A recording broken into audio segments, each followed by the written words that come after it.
हमारा थोड़ा मनन चला और ये समझ में आया कि जान है,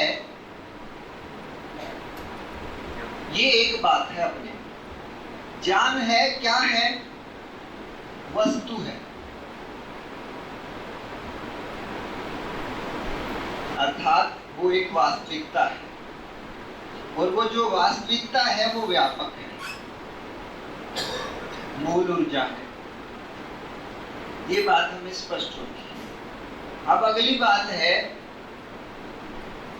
जान होना है।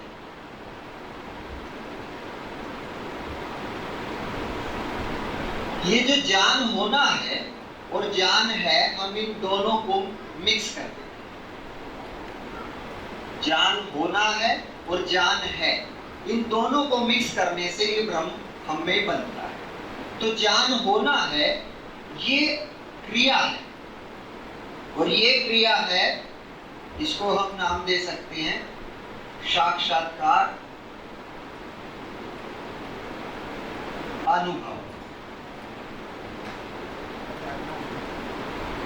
साक्षात्कार बोध भी रख सकते हैं हम इसका नाम।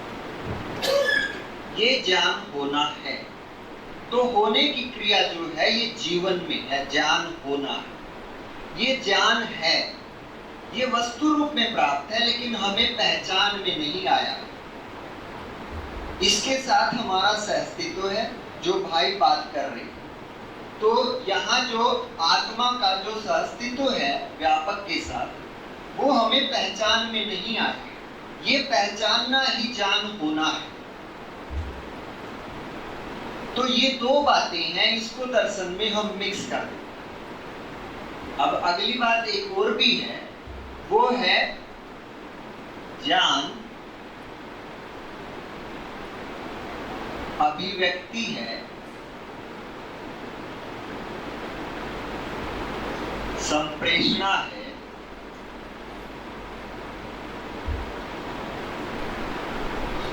प्रकाशन।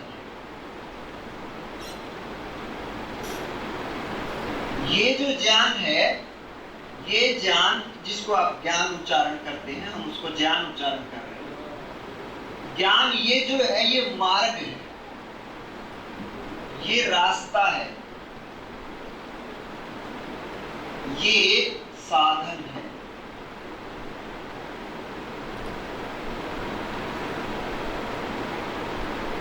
एक बात ये है।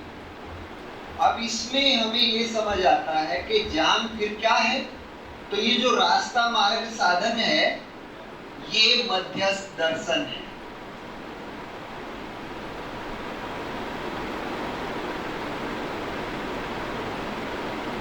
या ये गुरु भी हो सकता है।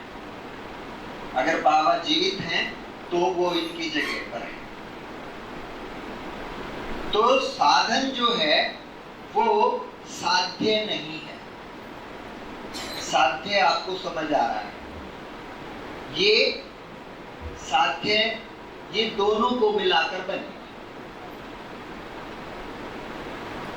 तो इस तरीके से हमें ये तीन चीजें, अगर हम इनको देख पाते हैं तो दर्शन पढ़ते हुए हमारी स्पष्टता बड़ी अच्छे तरीके से बनती है। ये हमें समझ आया है। आपको इसको लास्ट वाला एक बार और एक्सप्लेन कर दीजिए। ये हाँ, ज्ञान जो है वो मार्ग है, रास्ता है, साधन है। वो किस तरह समझ में आता है कि ज्ञान अभिव्यक्ति, संप्रेषणा, प्रकाशन। तो इस तरह से आप जब ये जो बात हो रही है, इसमें एक बात और जुड़ेगी, वो जुड़ के और स्पष्टता होगी कि ज्ञान, व्यापक को ज्ञान कह रहे हैं। जब शास्त्रित्व की बात चलेगी तो परम ज्ञान है। तो ये जो बातें हो रही हैं दोनों, ये परम ज्ञान है। ये परम ज्ञान के अर्थ में है दोनों।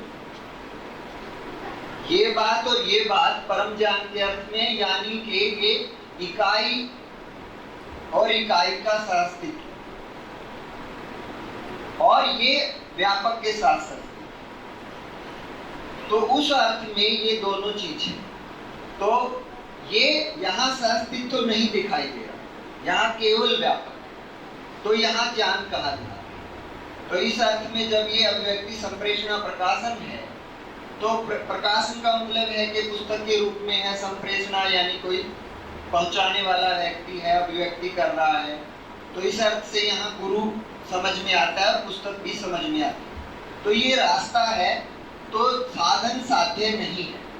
तो इसलिए बार बार भाई भी कह रहे हैं कि पुस्तकें जो हैं वो केवल पुस्तकों से ही, तो उसमें गुरु का भी कोई महत्व है, प्रकाशन से काम नहीं चलेगा। ये तीनों चीजें हमें चाहिए। तो कुछ ये ऐसा हमें समझ आया है, आप इस पे देख लीजिए। ठीक है भैया, बहुत बढ़िया। तो आपको रहना समझ आ रहा है? ठीक है, तो प्रमाणित करने में ये शामिल है। आप अभिव्यक्ति संप्रेषणा प्रकाशन करेंगे, ये शामिल ही रहेगी।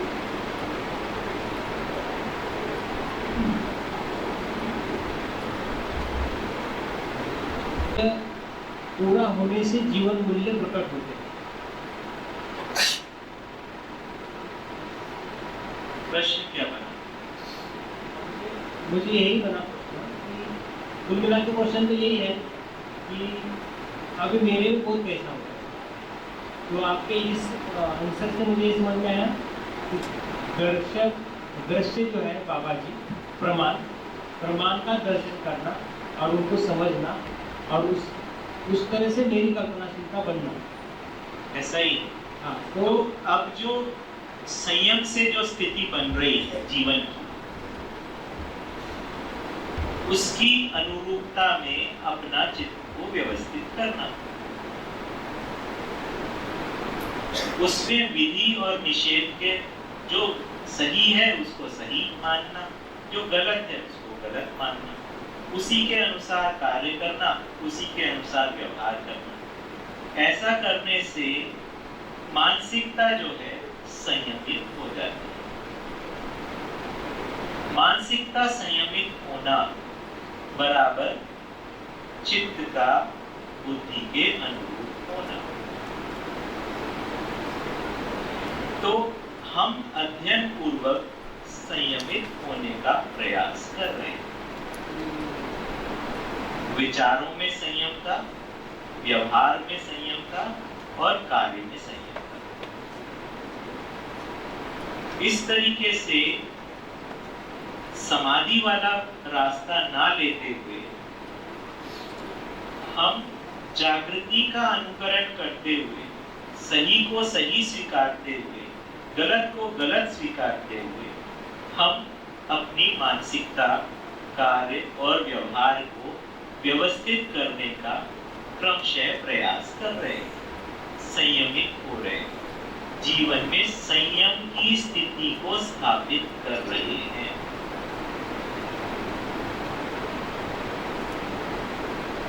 संयम में अध्ययन हुआ है, संयमित होकर ही अध्ययन होता है। एक बार मैंने बाबा जी से पूछा कि क्या ऐसा है कि हम समझ जाएंगे उसके बाद हम सारी गलतियां सब ठीक हो जाएंगी? तो उन्होंने कहा सही चीज को सही जगह रखा जाता है, पवित्र चीज को पवित्र जगह रखा जाता है। तो कोई चीज क्लियर होती है तो उसके लिए जगह बनती है। तो अध्ययन में संयमित होना आवश्यक है। तो ये तीनों आयाम को संतुलित होकर पढ़ना आवश्यक है। फिर भी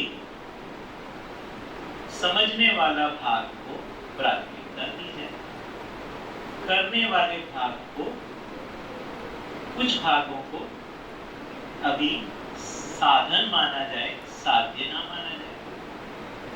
सभी चीजें एकदम सब कुछ ठीक कर हो जाएंगी ऐसा भी प्रतिवाद ना किया जाए।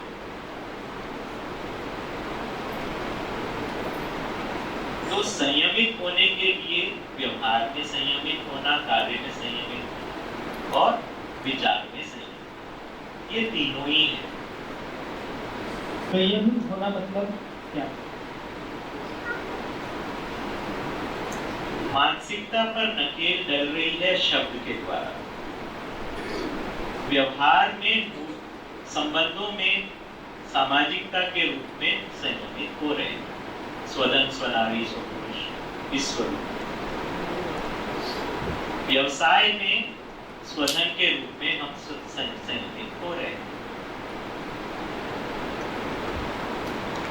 तो अपराध के अभाव में आशा का प्रत्यावर्तन, इस प्रकार से बात हो रही। लेकिन जैसे मैंने पहले भी निवेदन किया कि ये एक व्यवहार और व्यवसाय वाले जो आयाम है उसमें क्रम से ही बढ़ा जाता है और कोई रास्ता नहीं।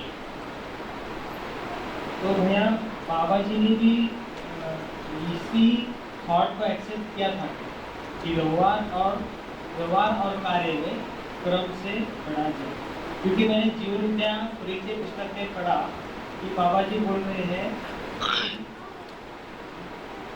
जो ज्ञान उनको प्राप्त हुआ उस हिसाब से व्यक्तित्व, प्रतिभा और व्यक्तित्व में संतुलन रहा। मुझे कोई मतलब प्रॉब्लम नहीं आया और मैं अपने परिवार की आवश्यकता का आकलन करके पूर्ति करके उत्पादन पूर्वक समृद्धि को पाया, सामाजिक भी हुआ, ऐसे बाबा जी बोले। ठीक है, तो उन्होंने कहा कि अनुभव संपन्न हो गए। अब अनुभव के स्वरूप में अपने जीने का लाइफस्टाइल को डिजाइन करने में उनको भी क्रम ही लगा। उन्होंने कहा कि मुझको 5 साल लगे, जबकि पूरा अनुभव उनके पास में था। एक बार वो बोले कि समाधि में मैं विरक्ति विधि से चला, उसमें अगले दिन की चाय की व्यवस्था नहीं, जंगल में रहे।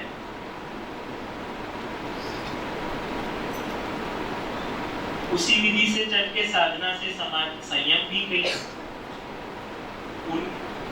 उन्होंने कहा उस डिजाइन में जागृति प्रमाणित नहीं होती। उन्होंने बोला कि अगर मैं उसी स्वरूप में रहता तो तुम्हारे जैसा आदमी तो मेरे पास नहीं आता।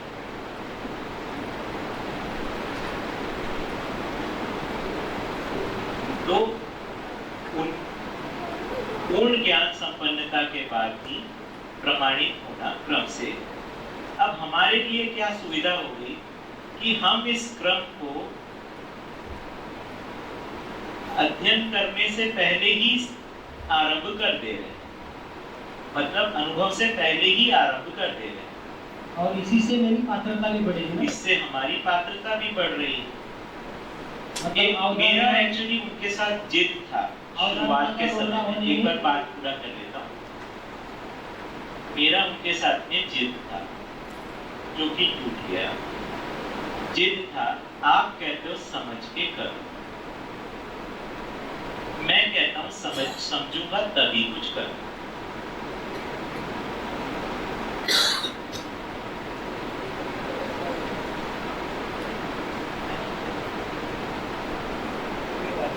ठीक है,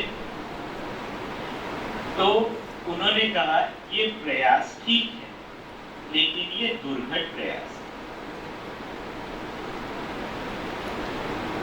सामान्य रूप में आदमी जितना समझता जाता है उसके अनुसार अपना जीने को भी व्यवस्थित करता जाता है।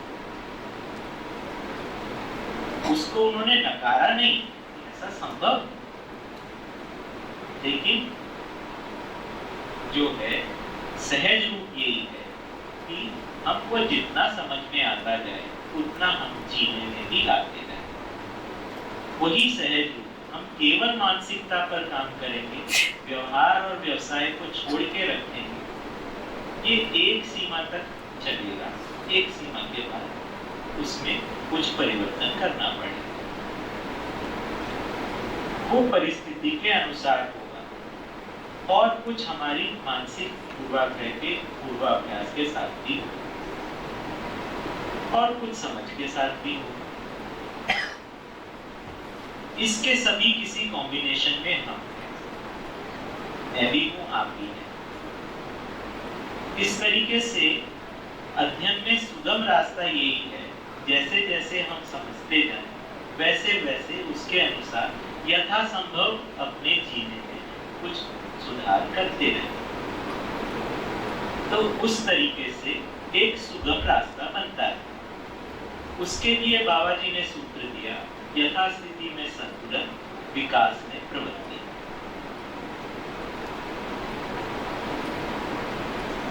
तो ये कोई तोड़-फोड़ करने वाला मार्ग नहीं, ये कोई वायलेंट रिवॉल्यूशन नहीं, ये कोई सत्ता को परिवर्तन करने का कोई एक आंदोलन नहीं।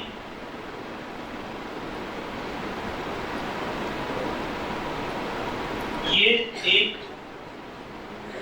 मानसिकता में विकास से व्यवस्था में क्रमिक विकास की ओर गति है। उसमें हम जितना पहुंच पाए, जितना नहीं पहुंच पाए, आगे पहुंचेंगे। इसमें किसी से कोई शिकायत नहीं। हम समझते हैं, जितना हम समझ पाते हैं उतना कर पाते हैं, जितना नहीं कर पाते इतना ही इसमें है तो बने। ठीक। भैया ये जो आपने डिटेलिंग में इतनी जीवन क्रिया बताई पूरा, मतलब ये थोड़ा सा जो देखता है, चित्त वृत्ति को देखता है, ये जो डिटेल में आप बता रहे थे तो मैं मेरे साथ रिलेट कर नहीं पा रहा। और वो आप मेरे बारे में हेलो हाँ, आप मैं मेरे बारे में ही बोल रहे थे और मैं रिलेट कर नहीं पा रहा। तो मुझे, और आप ये भी बोले कि ये अनंत स्पीड से ये काम कर रहा है, तो क्या इतना कॉम्प्लिकेटेड और इतना स्पीड में होते हुए भी इसको मुझे अभी देखना है क्या, या मैं इसका बाद में दृष्टा बन सकता हूँ? मतलब इतना सब आपने बताया, तो इसके लिए क्या मुझे क्या करना है? उसको देखना है या फिर मैं क्या करना है? देखिए, कोई भी चीज होती है तो जसवीर भाई हाँ बैठे वो, हाँ उनसे भी मैं यही बात कर रहा था। उन्होंने यही कहा कि एक बार आप पूरा चीज बता देते हो तो फिर उसके बाद ये लगता है कि है ना, मतलब इतना ही है, इससे आगे नहीं। वरना अदरवाइज क्या होता है, फिर पता नहीं आगे क्या खुले, फिर अपन वापस सत्ते में आ जाए। तो एक बार आप पूरी चीज रख दो ना। बाबा जी का भी ऐसे ही रखा था, पूरी बात को पहले रखते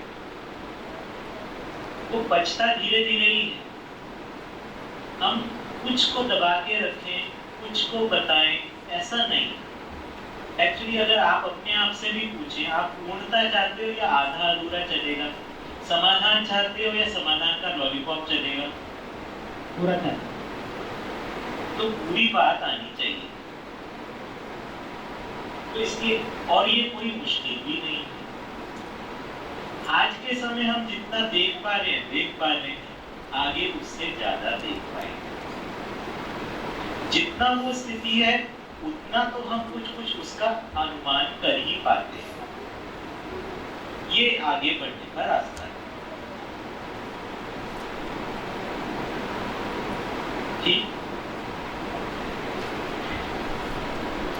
यहाँ पर सवाल पूछ रहा था वो कि अपनी जो पिछले सेशन में बात हुई कि अध्ययन और किसी एक समझदार व्यक्ति के सहयोग से अनुभव प्राप्ति का मार्ग बनेगा। तो इससे मैं ऐसा समझ पा रहा हूँ कि एक तो पठन करेंगे प्लस आप और जैसे जो समझदार व्यक्ति हैं, जो उनसे ज़्यादा समझदार है, उनसे और साथ में समझते हुए हम क्रम में आगे बढ़ेंगे। तो इसमें एक प्रश्न ये उठता है कि जो फाइनल जिनको अनुभव होगा, आज जैसे बाबा जी को अनुभव हुआ था, तो अभी जो लोग क्रम में बहुत आगे हैं, जिनको अनुभव होना है, वो किस समझदार व्यक्ति के साथ ये कार्य को पूरा करेंगे, उसके साथ काम करेंगे? बात बता सकता हूँ, मुझे अपने से ज्यादा समझदार बहुत सारे लोग होते हैं। बाबा जी के साथ में एक संयोग हुआ,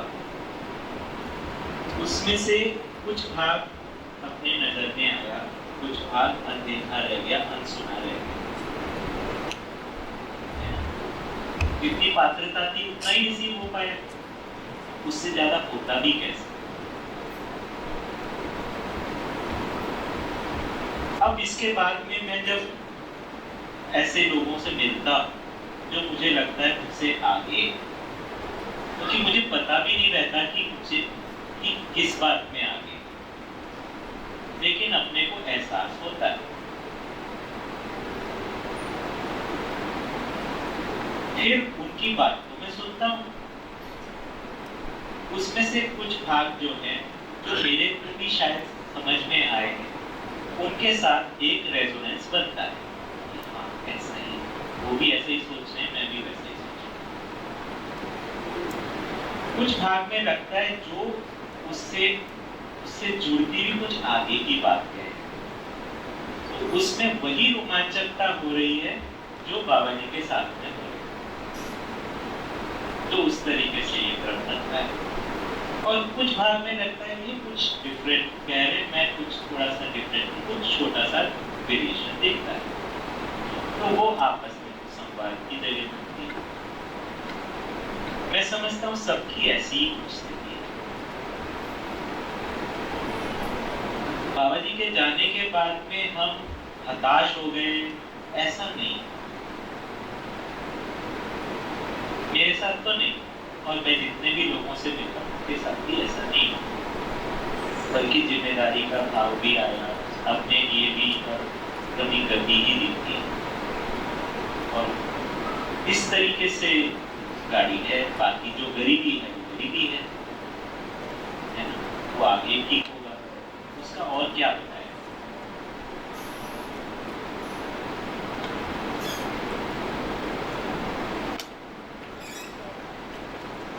तो किताब से साथ आगे बढ़े।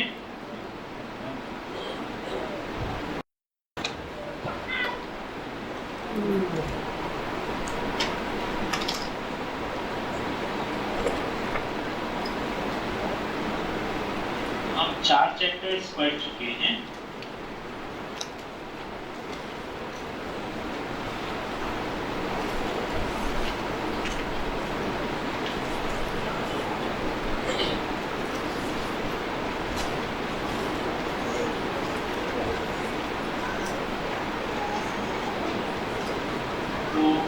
किस तरीके से करेंगे, मैं ऐसा करता हूँ 4-5 कुछ एक सूत्र मैं पढ़ता हूँ, फिर उसके बाद में आगे बढ़ेंगे।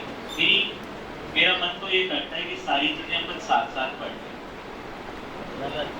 उससे क्या है कि एक बार वो हो जाता है कि हाँ हमने पढ़ लिया।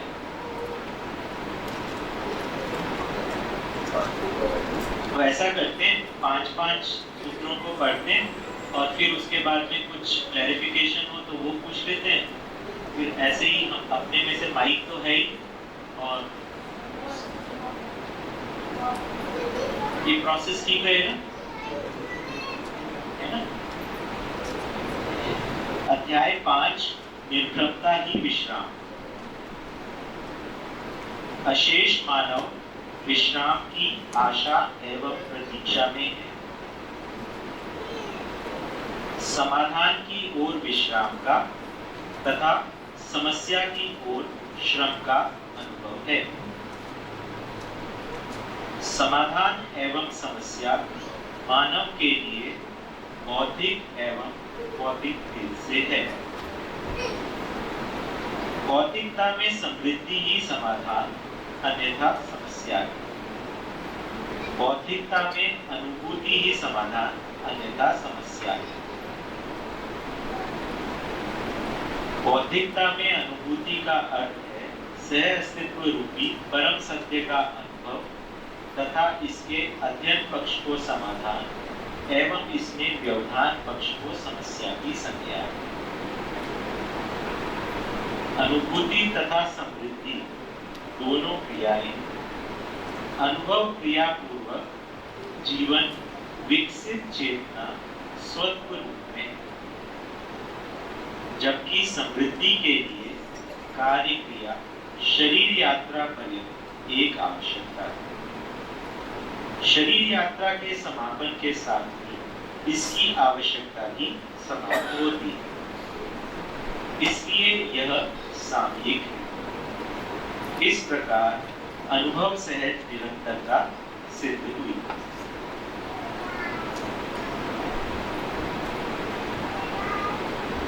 अशेष मानव का मतलब सारे विदाउट एक्सेप्शन।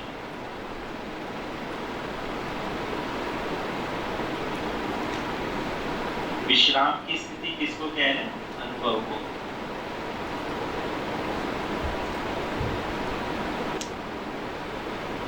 और जो समाधान की ओर गति है उसमें विश्राम का अनुभव हो रहा है। यहाँ पे अनुभव जो है उससे आत्मा वाले अनुभव की बात, ये सामान्य अर्थ में अनुभव की बात कर रहे हैं। जब हम विश्राम की ओर जा रहे हैं तो समाधान की ओर जा रहे हैं तो विश्राम का है, और समस्या की ओर जा रहे हैं तो श्रम। श्रम का मतलब जो है कठिनाई। यहाँ पर ये आशय संदर्भ के अनुसार अर्थ लेना।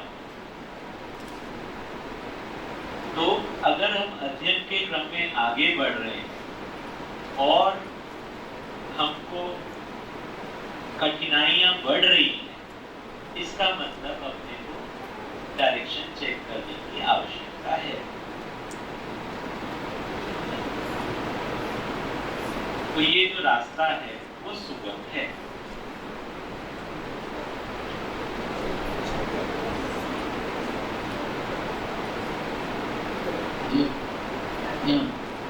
डायरेक्शन चेक करने के लिए और श्रम लगाएंगे। जब हम किसी चीज को कुछ का कुछ मान लेते हैं तो उसकी वजह से हम परेशानी में आ गए। कुछ हमारा इवैल्यूएशन में ही प्रॉब्लम रहता है, इसी वजह से मूल्यांकन में ही हमारे कुछ दोष रहता है। इस वजह से हम प्रगति में स्मूथली नहीं चल पाते। तो इसमें ये कह रहे हैं कि अगर हम सही डायरेक्शन में चल रहे हैं तो ये क्रम से विश्राम की ओर की गति। जितनी हम परेशानियों में पहले घिरे थे उससे कम परेशानी होती जा रही है और बल्कि आराम में होते जा रहे हैं। और अगर ऐसा नहीं हो रहा है तो इसका मतलब कुछ अपनी अवधारणा में सुधार की आवश्यकता है।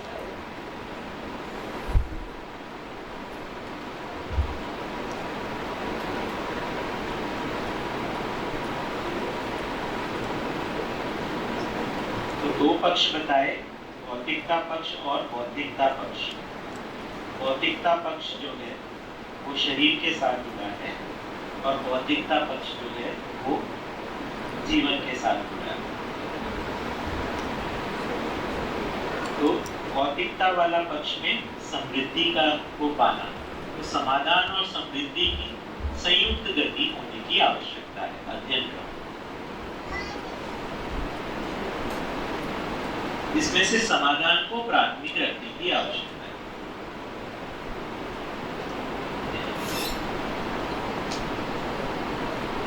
समाधान और समृद्धि का जो पक्ष है, क्योंकि वो व्यवसाय और व्यवहार आदि के साथ में जुड़ेगा तो उसकी उसमें क्रमिकता को पहचानना ही होगा।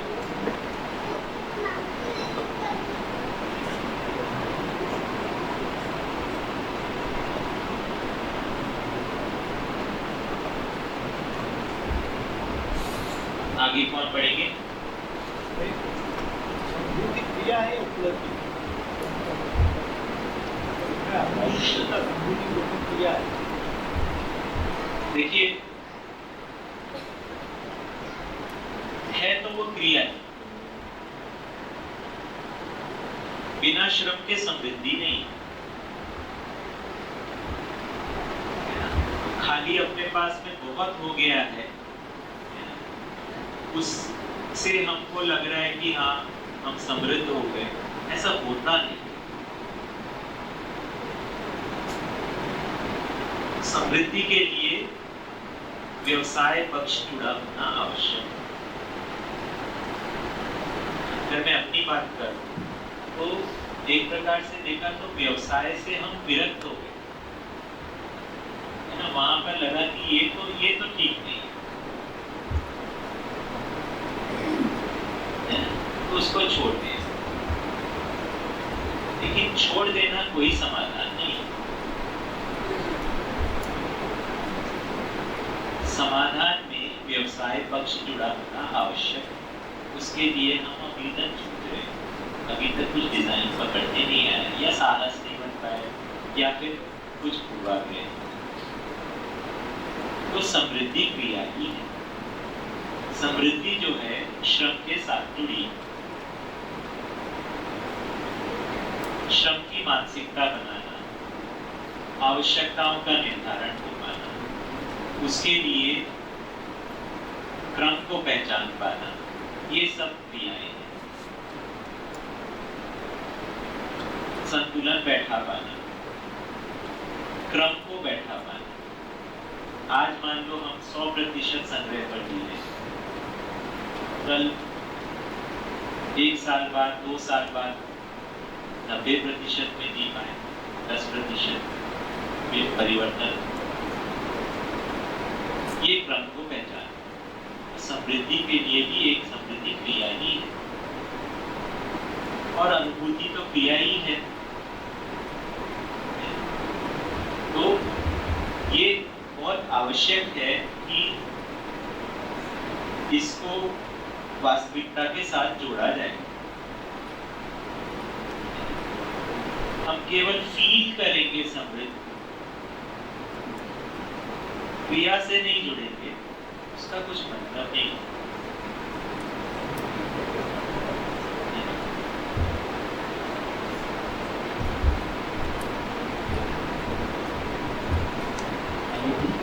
हाँ,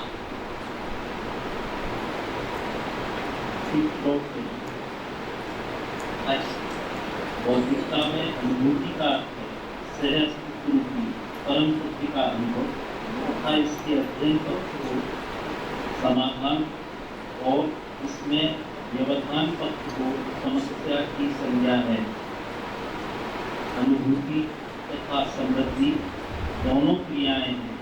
अनुभव क्रिया पूर्वक जीवन विकसित चेतना स्वतत्व रूप में है, जबकि समृद्धि के लिए कार्य क्रिया शरीर यात्रा पर्यंत एक आवश्यकता है।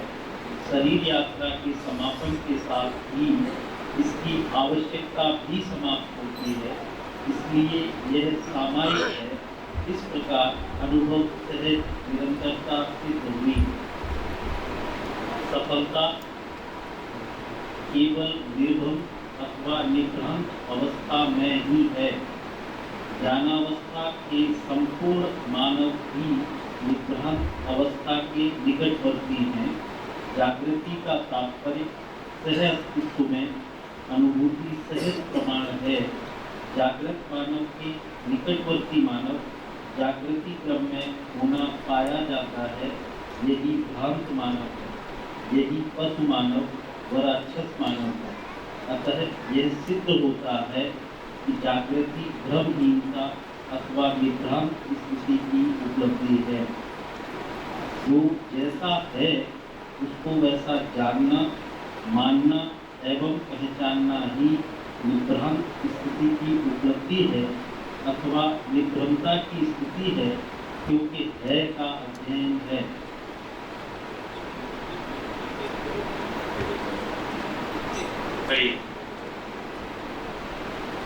इसके आगे भी पढ़ लीजिए, इसके एक्सप्लेनेशन।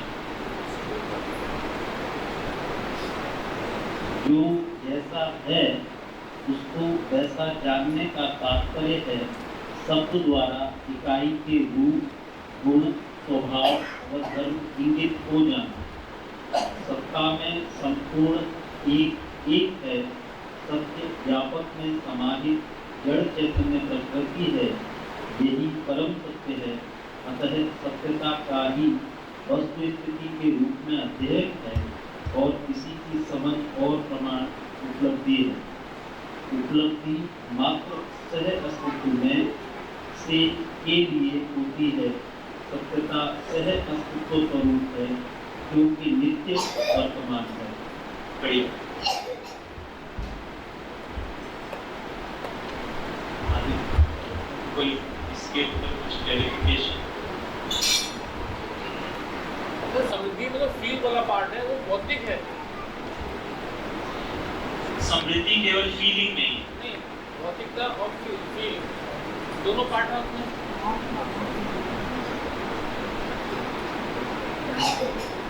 बिल्कुल।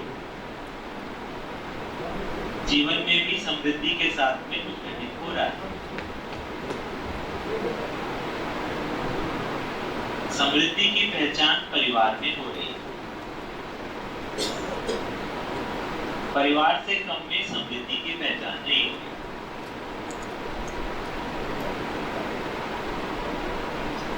तो परिवार अब एक इकाई हो गया, उसमें स्वधन की पहचान होना,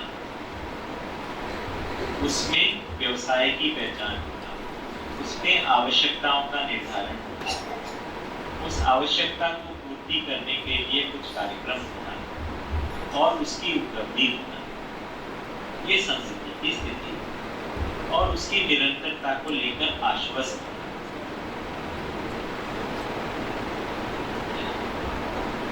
तो ये एक्चुअली हम सभी ये चाहते हैं, हम निरंतरता को बनाए रखना ही चाहते हैं। तो अभी जो डिजाइन है वो संग्रह के द्वारा उस निरंतरता को बनाने की कोशिश करते हैं कि कुछ अपने पास में बैलेंस रहेगा तो लाइफस्टाइल मेंटेन हो पाएगा, है ना? ऐसा ही है, ऐसा ही है ना कि कुछ अपने पास में बैलेंस रहेगा, संग्रह रहेगा तो कंफर्टेबल लाइफस्टाइल मेंटेन हो पाएगा। जिसको बोला संग्रह सुविधा का डिजाइन।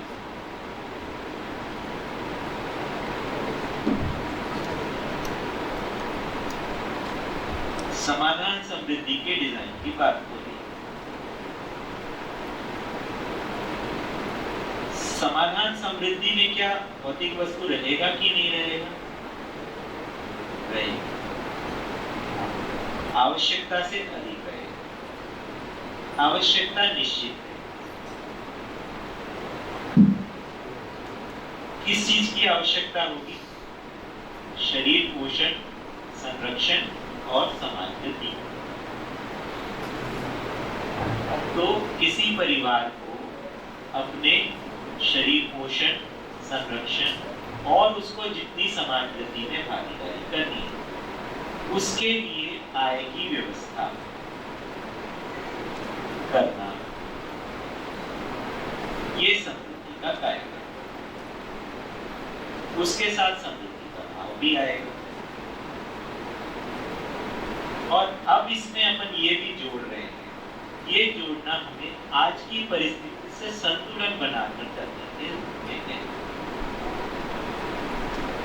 यहाँ पर ऐसा कुछ भी नहीं कहा जा रहा है, ऐसा कोई गिल्ट आपको नहीं दिया जा रहा है कि आप कुछ अपराध कर रहे हो, लेकिन पूर्णता के स्वरूप का वर्णन है, उससे क्रम को पहचानने की बात हो रही है। क्रम को पहचानने का काम हो रहा है वृद्धि। हम अपने ही तर्क से उस लक्ष्य के लिए विश्लेषण करें कि कैसे हम उस लक्ष्य तक पहुंचेंगे। आज हम अगर 100% संग्रह पर चल रहे हैं, 90% की ओर कैसे बढ़ेंगे, 80% की ओर कैसे बढ़ेंगे? इसका मतलब कम में जीना नहीं है। उन्होंने ये भी कहा कि आज जिस चीज के आप लाइफस्टाइल के अभ्यस्त हो गए, आपका समाधान समृद्धि का डिजाइन ऐसा बनाओ जो कि उस लाइफस्टाइल के निकटवर्ती हो।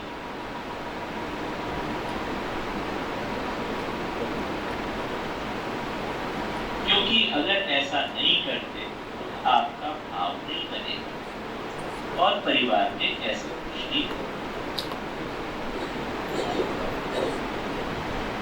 इसमें कोई किसी को दिखाने का बात नहीं है, ये अपने लिए एक क्रम को पहचानने की बात है, संयोगों को पहचानने की बात है।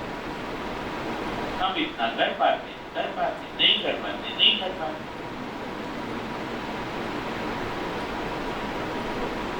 हम अपराध नहीं करेंगे,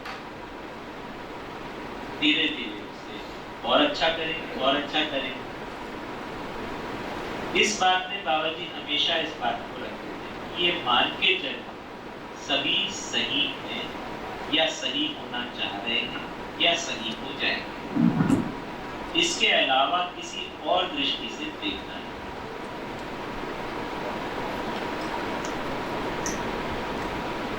या तो सब सही हैं या सही हो सकते हैं और या सही हो जाएंगे, सही होना चाहते हैं। तो ऐसा एक सकारात्मक मार्ग, संतुलनकारी मार्ग समझ में आता है। जो आज की स्थिति है, सामाजिक स्थिति है, राज्य की स्थिति है, उससे भिन्न स्थिति में हम कुछ बना लेंगे, कुछ मामला समझ में नहीं आता। तो कुछ चीजें क्रमिकता से ही सजेंगी, क्रमिकता के अलावा और कोई रास्ता नहीं, और क्रम हमको तर्क से ही स्पष्ट।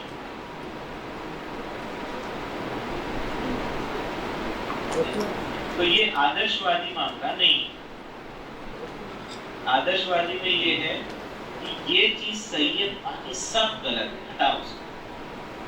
स्वयं में सेट होगा, स्वयं में सेट होगा। तर्क अपने में ही सेट, तर्क के अनुसार ही योजना और कार्य योजना बनती है।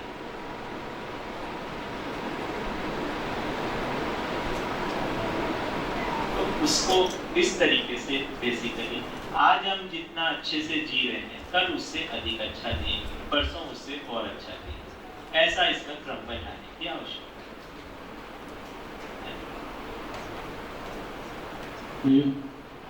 जब सही को सही और गलत को गलत मानते हैं तो आदर्श ही स्थापित हो रहे हैं।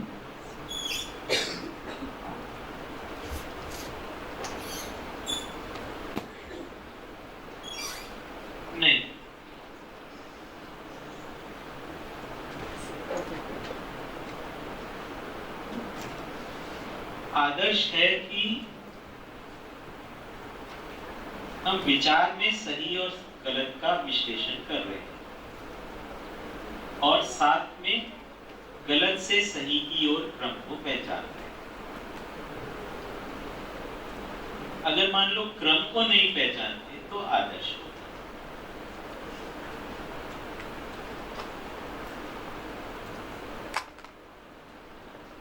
तो समाधान समृद्धि लक्ष्य तो है, पर लक्ष्य की ओर क्रमिकता है।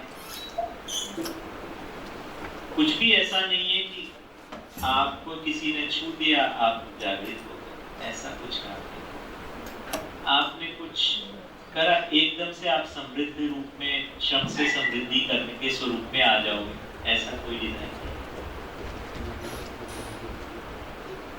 लक्ष्य और आदर्श के अंदर अंतर है। लक्ष्य होता है यथास्थिति से वहां तक पहुंचने के लिए तर्क वितर्क के साथ में, योजना के साथ में क्रमबद्ध तरीके से बढ़ना, स्टेप बाय स्टेप बढ़ना, बिना घायल हुए, बिना घायल किए। आदर्श होता है जो सुनने में अच्छा लगे, बोलने में अच्छा लगे, पर उसको जिया ना जा सके।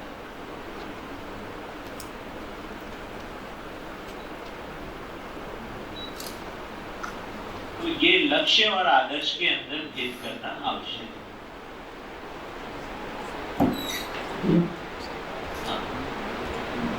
व्यक्ति और समीक्षा में क्या अंतर है?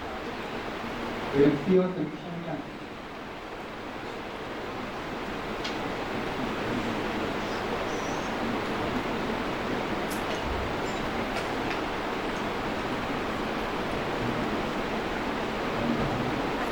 देखिए, विरक्ति में क्या होता है कि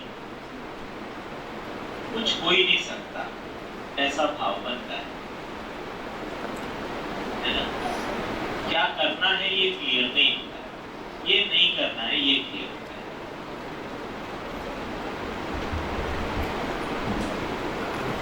समीक्षा में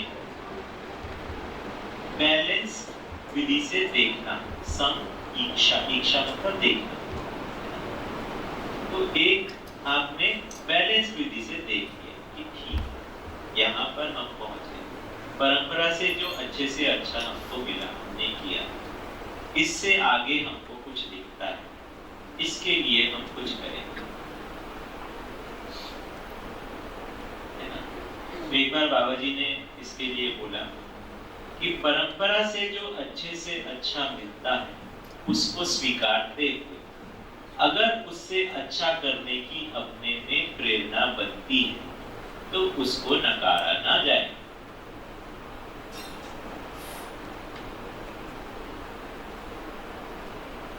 तो हमको जो परंपरा से जो मिला है उसके ऊपर हम अच्छे से अच्छा चलेंगे, हम लोग फेलियर आदमी नहीं है।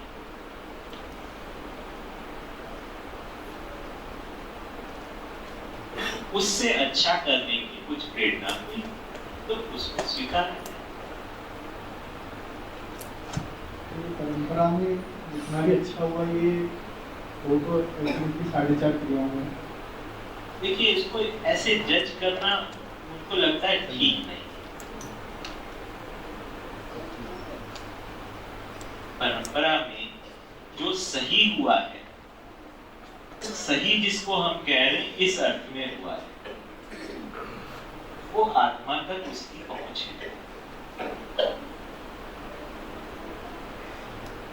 51% सही की मान्यताएं यहाँ तक उसकी सहमति बन रही है।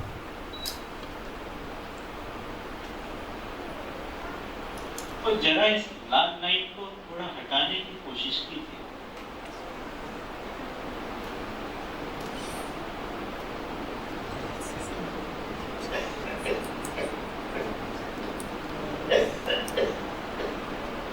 समृद्धि वाले पूरे प्रोसेस में जो लाइफ स्टाइल है उसको वहाँ पे हटाया जाता है। लाइफस्टाइल के अंदर नहीं, यही है क्रमिक विधि से परिवर्तन होगा। यहाँ पर कम में जीने का कोई उपदेश नहीं।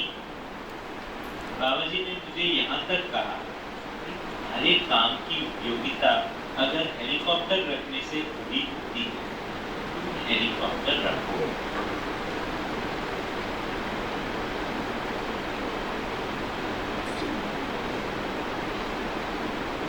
सभी लोग एक ही डिजाइन में जिएंगे, सभी के एक ही साइज के क्वार्टर होंगे, ये समृद्धि का डिजाइन नहीं।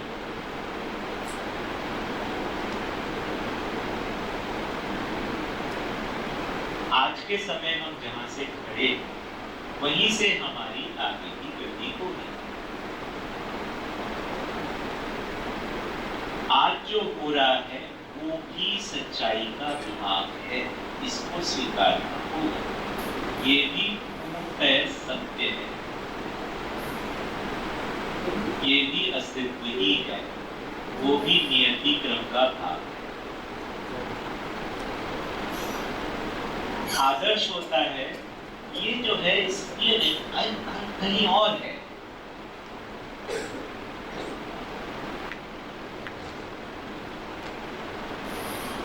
जिंदगी कहीं और जाके कहीं कहीं से शुरू होगी।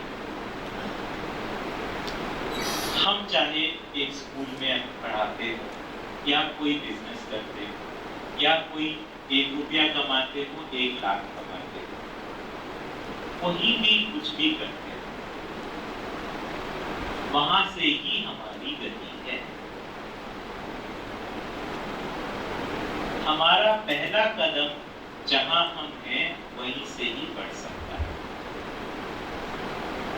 उसके अलावा और कोई रास्ता नहीं। क्रम का मतलब यही, तर्क का मतलब यही, लॉजिक का मतलब यही। लक्ष्य का मतलब यही है, आदर्श डिस्टिंक्शन का मतलब यही है, संतुलन का मतलब यही है। इसको सामान्यीकृत होना होगा, इसमें हमको इजी होना होगा, हमको वर्तमान को स्वीकारना होगा। वर्तमान जैसा भी है उसको स्वीकारना होगा, वहीं से ही हमारी आगे की गति है।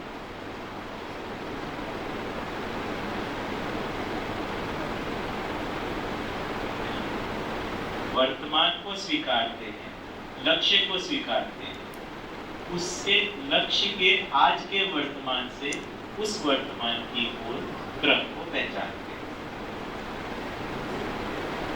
उसके संयोगों को पहचानते हैं, उसके लिए मानसिकता बनाते हैं, उसके लिए कुछ कार्यक्रम में करते हैं और धीरे धीरे बढ़ते हैं। एक बार बाबा जी के साथ में बात कर रहे थे, तो उन्होंने मतलब मैं ये सब उनसे बात करता था, मैंने कहा हम लोग कछुआ की चाल पे चल रहे हैं। मेरे को ना थोड़ा हर्ट हो गया,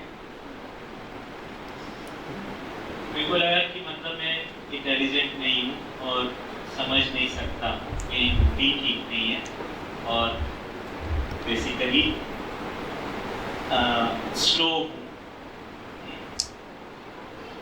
तो मैंने उनको कहा ठीक है, तो आप किरण के साथ से जो चल रहे हैं उसको बता देते, उनसे सीख लेंगे। तो उन्होंने कहा इस रास्ते पर कछुआ चाल से ही चला जाता है। जागृति की ओर कछुआ चाल की है, तोड़ फोड़ वाला रास्ता नहीं।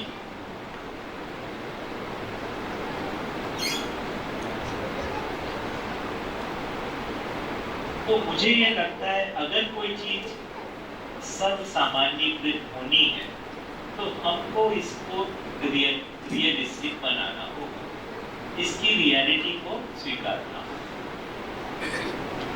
ऐसा मेरी मान्यता है।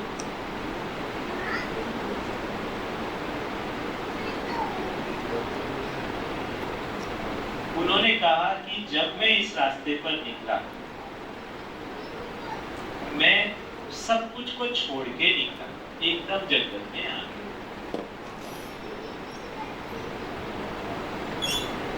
आज एक दिन में 1 लाख रुपए की व्यवस्था, 8 लाख की व्यवस्था और कल 0 कर, अगले दिन की चाय की भी व्यवस्था है।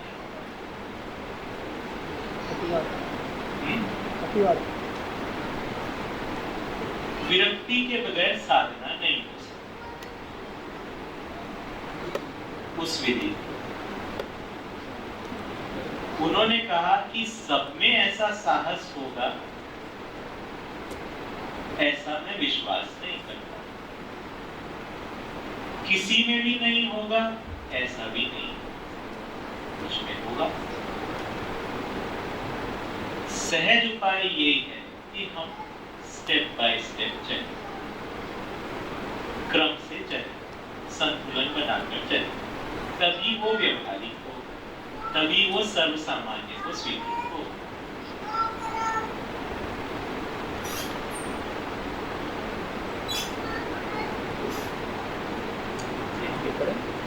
हाँ, आप पढ़ेंगे विजय भैया? इसमें विभ्रम और विभ्रांत 2 शब्द हैं।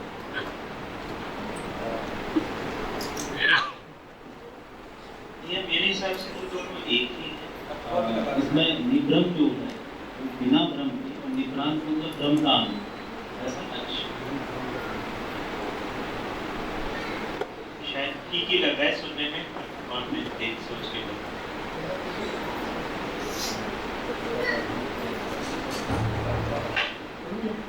हाँ। सत्यता का अध्ययन मूल हो जाना ही निर्भ्रमता है। सत्यानुभूति के लिए भ्रम का निवारण परमावश्यक है, जो मानवीयतापूर्ण जीवन से ही चरितार्थ होता है। निर्भरता के लिए विवेक एवं विज्ञान का अध्ययन व कर्माभ्यास व्यवहाराभ्यास आवश्यक है। इसके द्वारा किए गए अनुभव विचार तथा व्यवहार के समन्वय से ही क्रमशः आध्यात्मिक बौद्धिक तथा भौतिक स्तर में अनुभूतियाँ एवं उपलब्धियाँ हैं। अनुभव मात्र ही है क्योंकि ये अपरिवर्तनीय है। अनुभव यदि परिवर्तनशील हो तो वह अनुभव नहीं है।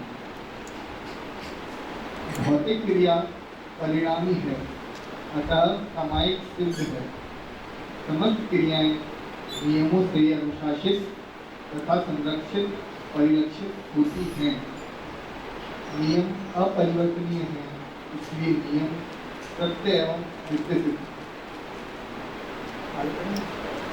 कितने में किसी कोई चीज पे क्लियर ना हो,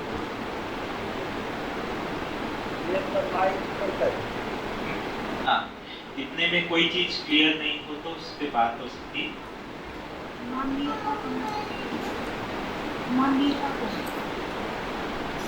एक बार माइक से मानवीयता पूर्ण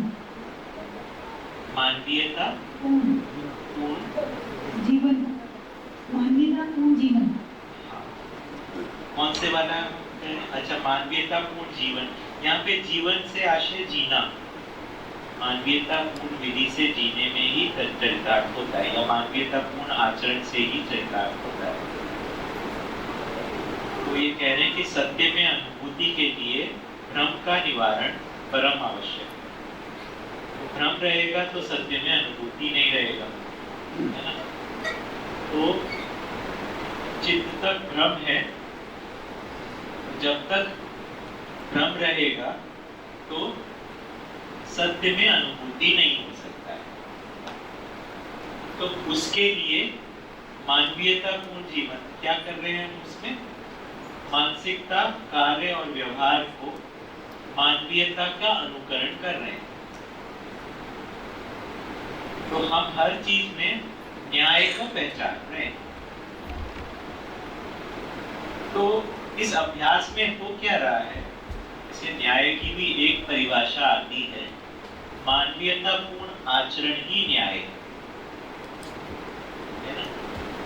तो हर आयाम में न्याय का मतलब क्या हो, इसका अपने अंदर निरीक्षण परीक्षण चले। मतलब अब हम क्या करेंगे, करना क्या है?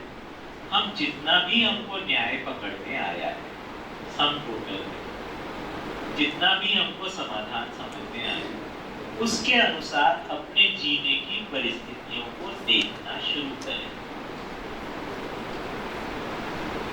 और उसमें आवश्यकता के अनुसार, संभावना के अनुसार, अनुकूलता के अनुसार क्रमशः परिवर्तन करने का प्रयास करें।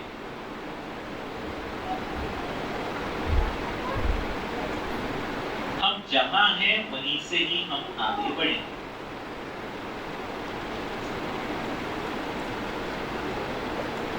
और इस तरीके से मानवीयता पूर्ण जीवन के रूप में हम स्थापित होंगे। हम जो हैं, हमारे माता पिता बदलने वाले नहीं हैं, हमारे बच्चे, हमारे जो कार्य क्षेत्र, ये सब चीजें उन्हीं संबंधों को अपने को बनाना नहीं, उन्हीं को ही एक्चुअली रीसेट होना है, या फिर मॉर्फ होना है, या एक रीअरेंज होना है अपनी मानसिकता के साथ। उसी में ही कुछ क्वालिटेटिव चेंज होना है, गुणात्मक विकास होना है। हम विद्यालय में पढ़ाते हैं, घर पर रहते हैं, वो सब व्यवस्था का भाग है, जीने का भाग है, वो सच्चाई है। पहले तो ये मानना पड़ेगा, जो कुछ भी हम जी रहे हैं ये पूरी तरीके से अस्तित्व है, ये सच्चाई है। इस सच्चाई के साथ हर स्थिति में क्या हम न्याय को पहचान सकते हैं?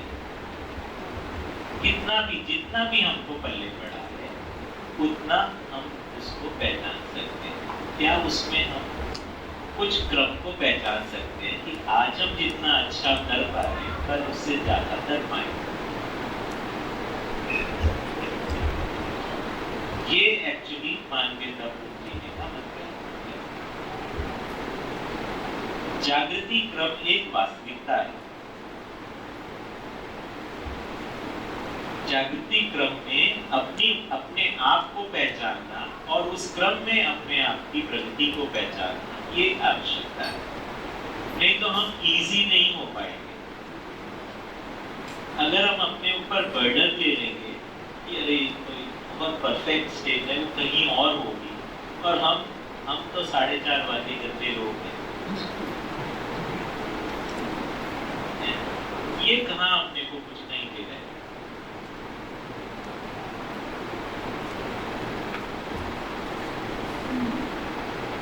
तो बाबा जी के साथ में चर्चा करते थे तो ऐसे मतलब सामान्य होता ही था, हम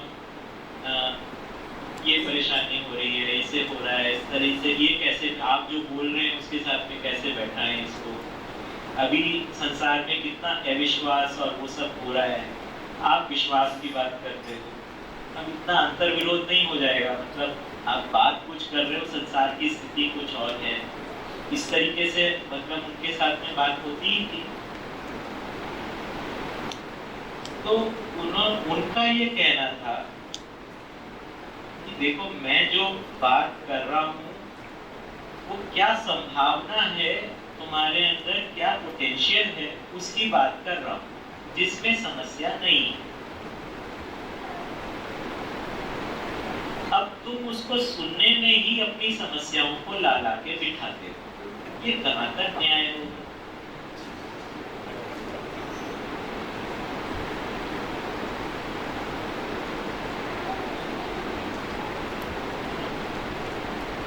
तो थोड़ी देर के लिए अपनी सब जो परेशानी है उसको एक तरफ रखो, एक बार सुन तो लो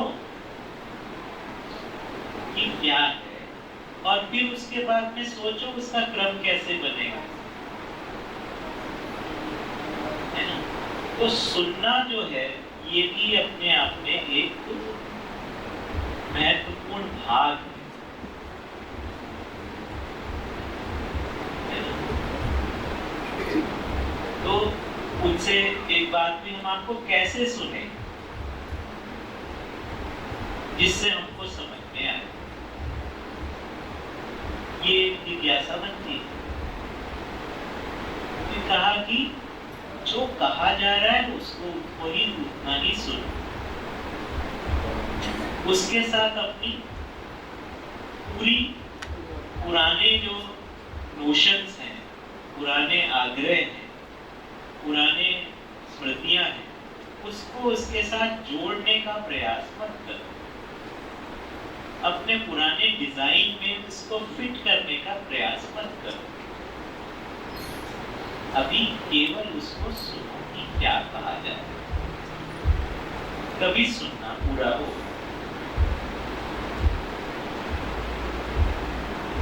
तब फिर उनसे प्रश्न बनता है कि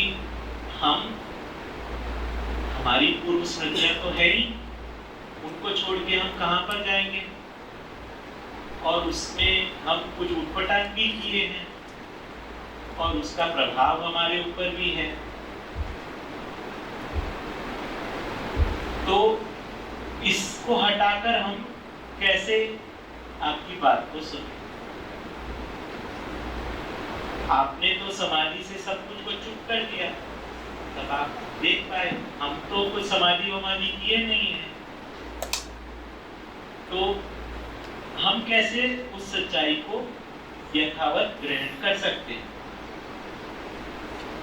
तो उसमें उन्होंने कहा कि पूर्व स्मृतियों में ही अपेक्षा आपकी गलत नहीं, उस अपेक्षा के बारे में क्यों कंजूसी करते हो? हम सही को चाहते रहे, सही के योग्यता नहीं थी, इसलिए जो कुछ हुआ तो हुआ। तो पूर्व स्मृतियों को भी हमें समीक्षित ही करना पड़ेगा। उनका राइटफुल प्लेसमेंट करना ही होगा, नहीं तो वो परेशान करेंगे। तो जब पूरा का प्रस्ताव आता है तब हमारा उनका सही प्लेसमेंट हो पाता है, सही प्लेसमेंट हो पाता है, तो फिर हम उससे उनके प्रभाव से मुक्त हो पाते हैं। इसके लिए एक सूत्र जीवन विद्या एक परिचय में इस प्रकार से भी दिया है, जागृति की ओर हम एक भी कदम बढ़ाते हैं तो सभी श्राप, ताप और पाप से हो जाते हैं। एक चर्चा में बाबा जी के साथ में ये भी आया कि आज गलती करने वाला आदमी कल कितना सही कर सकता है, इसकी कोई कल्पना भी नहीं कर सकता।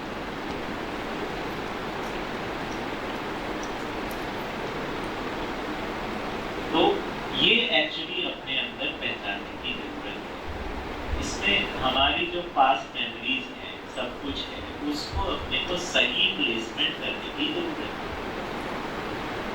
और आज जहां है वहां से आगे की ओर का क्रम पहचानने की आवश्यकता है,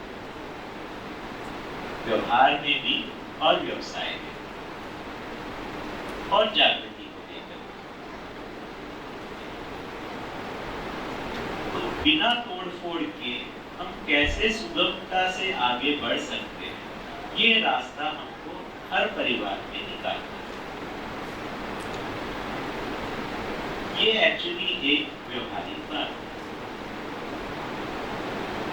व्यवहार में आज की स्थिति में हमको अपने सॉल्यूशंस निकालने हैं ताकि परिवार की एक संयुक्त जागृति की ओर अग्रगति हो, परिवार की एक संयुक्त समझ के रूप में गति हो, परिवार की एक कुछ समाज में भागीदारी और व्यवहार के रूप में सम्मिलित गति हो, परिवार की कुछ आर्थिक रूप में भी गति हो। तो ये इस तरीके से हम हर डायमेंशन में अपने परिवार को केंद्र में रखकर अगर हम सोचना शुरू करते हैं तो हम क्रम से आज से बेहतर स्थिति में आने की ओर बढ़ते हैं। इसमें ये लिखा है कि समाधान की ओर विश्राम और समस्या की ओर श्रम का अनुभव। तो अगर मान लो अपने को एफर्ट लग रहा है, रेजिस्टेंस लग रहा है, इसका मतलब है कुछ चीज अपने को, संतुलन को हमें बैठाना भी आवश्यक है।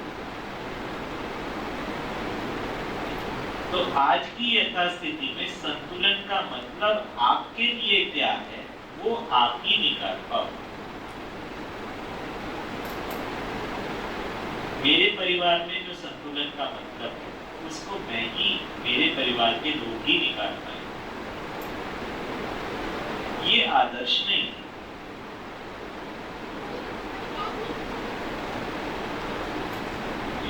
इसको हम मतलब जितना अच्छे से कर पाते उतना हम इजी हो पाते। अपने ऊपर गिल्ट लेकर हम आगे नहीं बढ़ सकते। हम अपराधी हैं, हम गलत हैं, हम अन्यायी हैं, ये सब का बोझ लेकर हम आगे नहीं बढ़ सकते।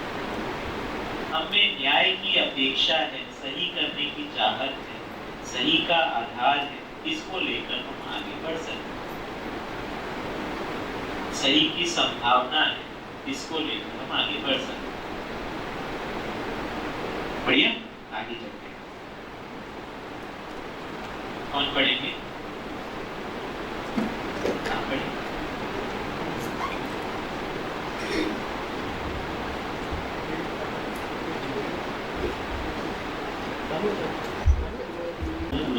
जो सेकंड लाइन है, इसके द्वारा किए गए अनुभव, विचार तथा व्यवहार के समन्वय से ही क्रमशः आध्यात्मिक, बौद्धिक तथा भौतिक स्तर में अनुभूतियाँ एवं उपलब्धियाँ हैं। तो इसमें तो क्रमशः बोला और साथ में आध्यात्मिक और बौद्धिक बोला और भौतिक भी बोला। तो इसमें ये तो समझ में आता है कि भौतिक उपलब्धियाँ सबसे पहले दिखा और बौद्धिक में विचार और व्यवहार दोनों आ रहा है बौद्धिक से मानसिक और व्यवहारिक वाले से, और आध्यात्मिक जो है वो समझ को लेकर है।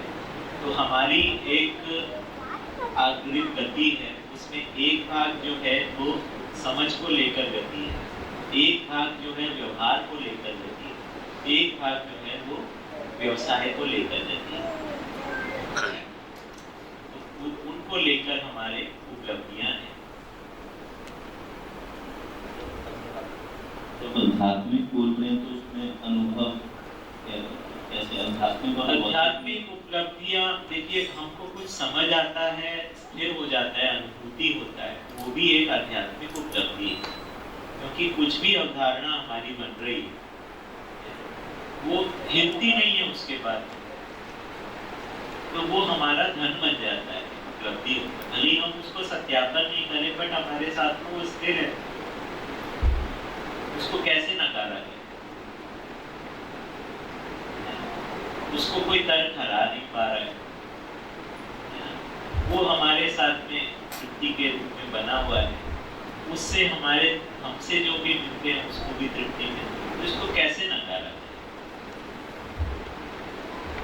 तो जो चीजें हमें स्थिर होती जाती है उतना उतना हमारे अंदर एक मनोबल बनता है। क्रम को पहचानना बहुत आवश्यक है।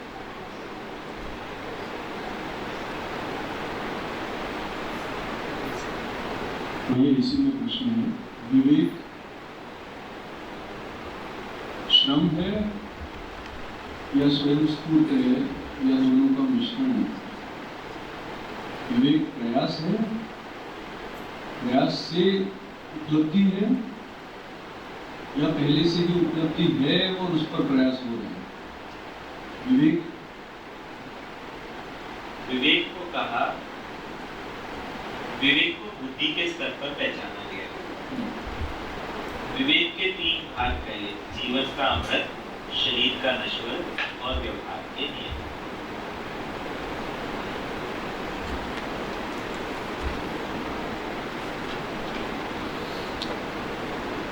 तो अगर जीवन है, अमर वस्तु है, अगर शरीर नश्वर वस्तु है, तो मेरा व्यवहार कैसा हो, ये विवेक। अभी के समय में क्या है, जीवन के अमृत को अपन हटा दिए, शरीर का नश्वरत्व को कुछ हद तक स्वीकारे हुए हैं, तो शरीर ही अपने को दिख रहा है, उसके अपना सारा व्यवहार के जो नियम है वो संवेदनशीलता के अर्थ में बने, तो विवेक की अपूर्णता दिख रही है।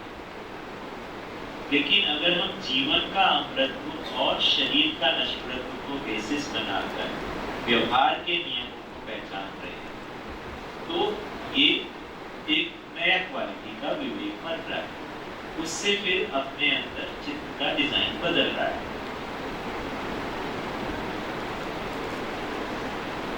ऐसा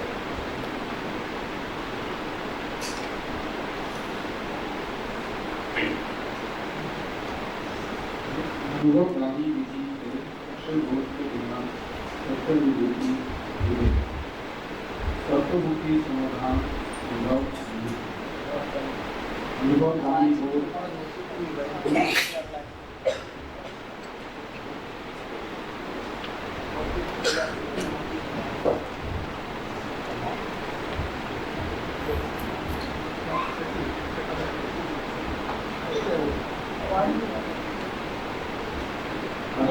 भौतिक क्रिया परिणामी है, यहाँ से और भौतिक क्रिया परिणामी है, सामाजिक सिद्धि सामयिक सिद्धि है।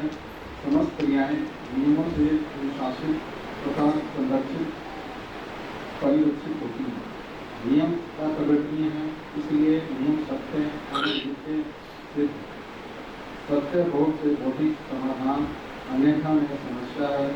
नियम बोध के बिना सत्य बोध संभव नहीं है। अनुभवगामी विधि से सत्य बोध के बिना सत्यानुभूति अधूरे है।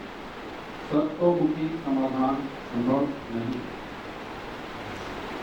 अनुभवगामी बोध और धारणा आत्मा अथवा अनुभव की साक्षी में समरण पूर्वक बुद्धि में होने वाली स्वीकृति सहज क्रियाकलाप गुरु द्वारा अनुभव मूल विधि से कराए गए अध्ययन के फलस्वरूप शिष्य में न्याय धर्म सत्य तथा साक्षात्कार पूर्वक बुद्धि में स्वीकृत होना अनुभव मूलक हो शास्त्रिक रूपी अस्तित्व में अनुभव और उसकी निरंतरता के फलस्वरूप अनुभव सहज प्रभाव की अनुभव बोध है। ऐसे अनुभव बोध के अनंतर सहज संकल्प की निरंतरता है। ऐसे बोध और संकल्प का साक्षात्कार ही अनुभव मूलक चिंतन है। ऐसे चिंतन का चित्रण और तुलन क्रिया ही अनुभव मूलक विचार है। जागृति मूलक विचार के फलस्वरूप विवेक सम्मत विज्ञान एवं विज्ञान सम्मत विवेक प्रमाणित होता है। फलस्वरूप मूल्यों का आस्वादन सहित मानव परंपरा में संबंधों की पहचान स्वीकृति निर्वाह निरंतरता की जागृति सहज की व्यक्ति संप्रेषणा एवं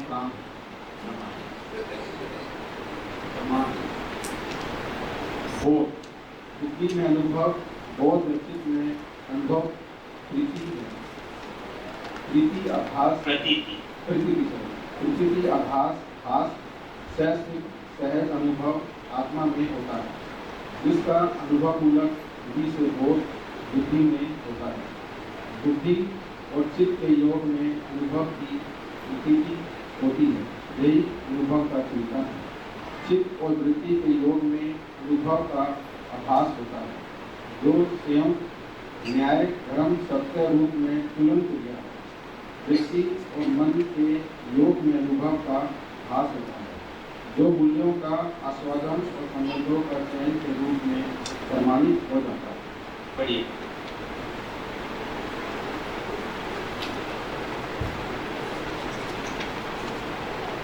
इसमें अनुभवगामी बोध या अवधारणा बोध के बारे में बात की गई है और एक अनुभव मूलक बोध की बात की गई है।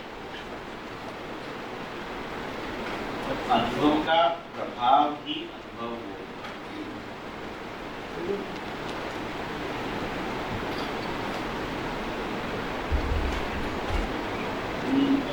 बोध हो सकता है अभिव्यक्ति और संप्रेषण अनुभव मूलक बोध लास्ट में आए अभिव्यक्ति संप्रेषणा और प्रकाशन प्रमाण है इसमें प्रकाशन। ठीक है, तो ये तीन शब्द आते हैं जो साथ साथ देते हैं अभिव्यक्ति संप्रेषणा और प्रकाशन। उसको ऐसा है कि बुद्धि के स्तर से अभिव्यक्ति होती है,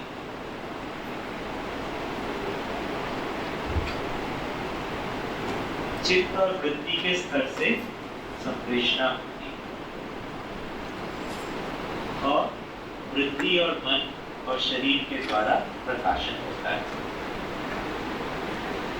तो एक ही व्यक्ति में अनुभव मूलक विधि से तो अभिव्यक्ति एक्चुअली सूक्ष्म भाग है अध्ययन कराने बोध कराने के रूप में। संप्रेषणा जो है वो संबंधों में हो रही है न्याय के अर्थ में।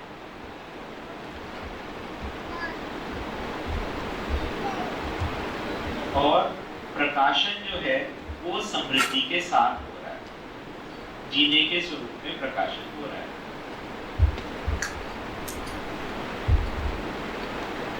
तो जीने में हम प्रकाशित होते हैं। मानव का प्रकाशित होना जीवन जीने के क्रम में होता है। अभिव्यक्ति संप्रेषणा और प्रकाशन ये तीनों ही प्रमाण का स्वरूप संयुक्त प्रमाण। हाँ, तो तीनों के रूप में हम प्रमाण होते हैं। तो प्रमाण को एक तो बोला अनुभव स्वयं प्रमाण, फिर वो व्यवहार में या विचार में भी एक प्रमाण रहता है और फिर तो प्रयोग या व्यवसाय में भी प्रमाण होता है। तो प्रकाशन के स्तर पर भी प्रमाण हो रहा है, संप्रेषणा के स्तर पर भी प्रमाण हो रहा है और अभिव्यक्ति के स्तर पर भी प्रमाण है। अनुभव बोध की अभिव्यक्ति हो रही है, अनुभव मूलक विधि की बात कर रहे हैं, अनुभव बोध की अभिव्यक्ति हो रही है, अनुभव मूलक चिंतन का जो है प्रकाशन को संप्रेषणा हो रही है और उसका ही जीने में प्रकाशन हो रहा है।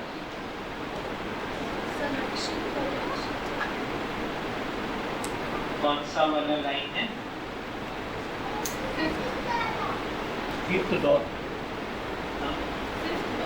45 में, 46 में, 45 में 5वां नंबर का डॉट भौतिक क्रिया परिणामी है, सामायिक सिद्ध के बारे में। हाँ, भौतिक क्रिया परिणामी है, मतलब भौतिक क्रिया में चेंज होता है, इसलिए सामयिक सिद्ध है। सामयिक मतलब टेम्पोरल है, उसमें टेम्परेरी है, कुछ समय तक रहता है, फिर उसके बाद उसमें परिवर्तन हो जाता है।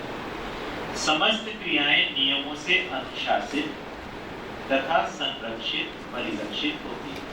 तो नियम जो है वो क्रिया का कारण होता है। तो नियम से अनुशासित और नियम से संरक्षित और नियम से उसके लक्षण प्रकट होते हैं। नियम की सीमा में, जैसे एक पेड़ भी है तो उसका मतलब पेड़ जैसा ही आचरण कर रहा है, ऐसा नहीं है कि वो कितना भी बड़ा हो जाएगा, एक सीमा के बाद में आकर वो नियंत्रित हो जा रहा है, उसके बाद नहीं बढ़ रहा है, एक हाइट को पहुंचता है उसके बाद नहीं पहुंचता है, तो उसकी सीमा में उसका आचरण निश्चित हो। बरगद के पेड़ के ऊपर इतने सारे बीज बन रहे, वो सारे के सारे बीज अगर फल बन जाए, उसमें वो हो जाए, रुक जाए, तो धरती के ऊपर केवल बरगद के पेड़ दिखाई देंगे। तो उसमें एक स्वयं स्फूर्त नियंत्रण है कि कितना उसके अंदर जर्मिनेशन होना है। मानव का हस्तक्षेप ना हो तो उसमें स्वयं स्फूर्त विधि से उनकी संख्या और उसका नियंत्रण है।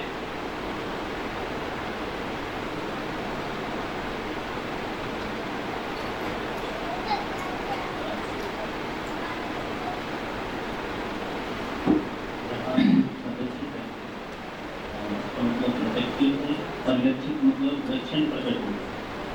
हाँ, परिलक्षित मतलब उसके लक्षण स्पष्ट हो रहे।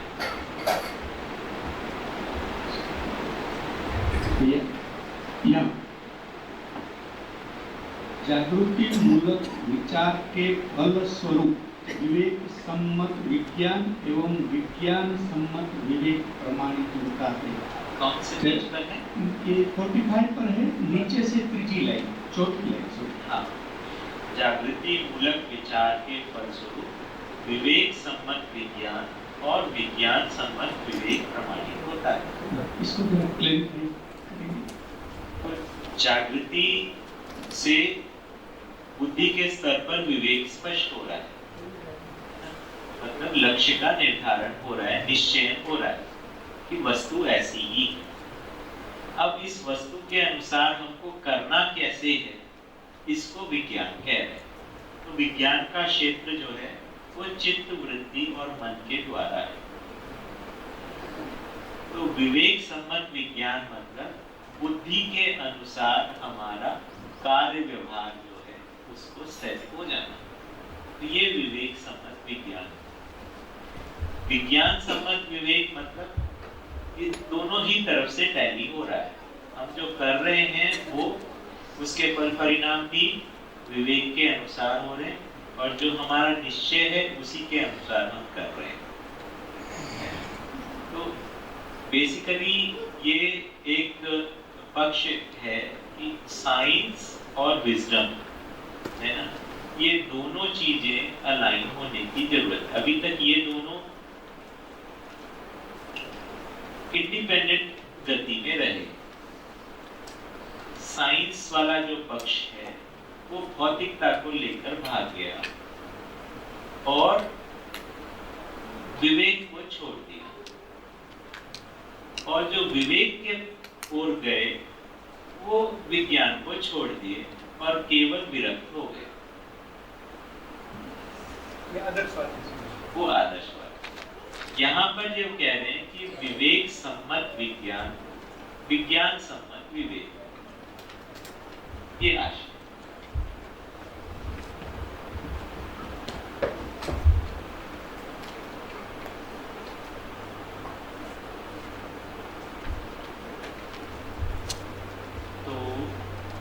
से पेज पे 46 में इसमें प्रतीति, भास, आभास और प्रतीति की अब अनुभव मूलक विधि से बात को लिखा हुआ है। अब अनुभव के साथ में प्रतीति, चित्त में क्या हो रहा है उसको भी प्रतीति नाम दे दिया। कि सहअस्तित्व का अनुभव आत्मा में हो रहा है, जिसका अनुभव मूलक विधि से बोध बुद्धि में हुआ, और बुद्धि और चित्त के योग में अनुभव की प्रतीति हो रही है। यही अनुभव का चित्त है। अनुभव का जो प्रभाव जो चित्त पर पड़ा वही अनुभव का चिंतन। चित्त और वृत्ति के योग में अनुभव का आभास होता है, जो स्वयं न्याय धर्म सत्य रूप में तुलन क्रिया है। वृत्ति और मन के योग में अनुभव का भास होता है, जो मूल्यों के आस्वादन और संबंधों के चयन में प्रमाणित हो जाता है।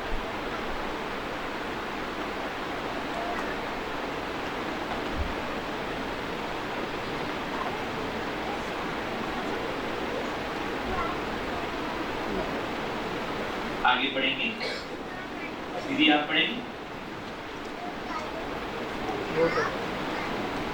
46 पेज पे दूसरे वाले। जब तक जीवन भ्रमित रहता है अथवा मानव भ्रमित रहता है, परंपरा में आत्मबोध रहित बुद्धि को अहंकार का नाम दिया है। भ्रम का अस्तित्व नहीं है। इससे स्पष्ट है कि भ्रम मानव के द्वारा किसी भय प्रलोभनवश स्वीकार की गई मान्यताएं हैं। मान्यताएं अथवा भ्रम चित्त में होने वाले चित्रण तक ही सीमित हैं। अतः बुद्धि भ्रमित नहीं होती, बुद्धि चुप रहती है।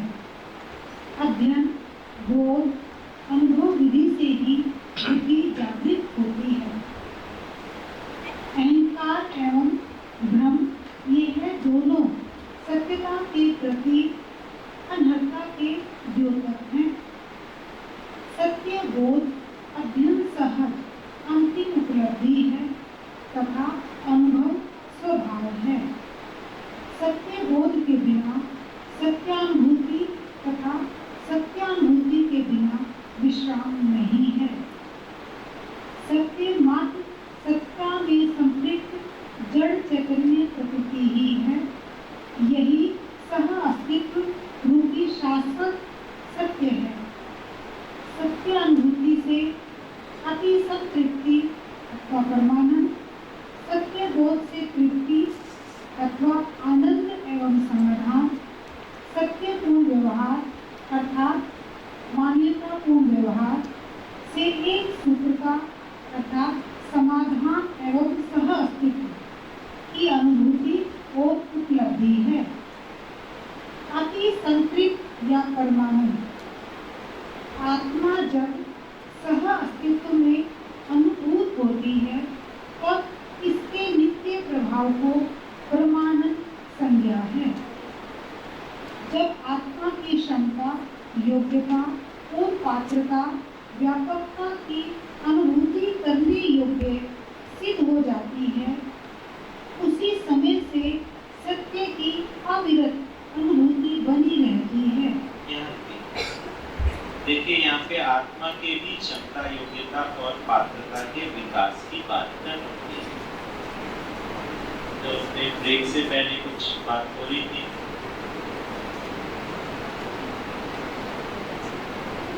कि आत्मा की क्षमता, योग्यता, पात्रता व्यापकता की अनुभूति करने योग्य सिद्ध हो जाती है उस समय से, मतलब उससे पहले नहीं। सत्य की अविरत अनुभूति बनी रहती है।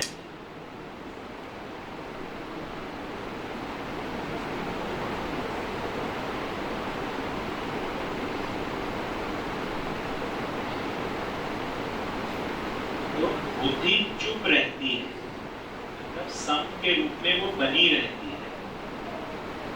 चुप है पर देख तो रही है,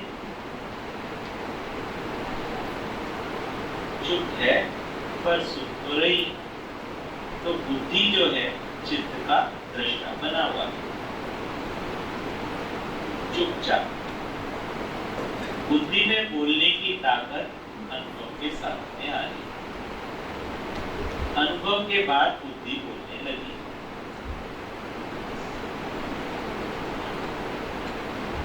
अवधारणा के साथ बुद्धि के बोलने की कुछ शुरुआत हो गई,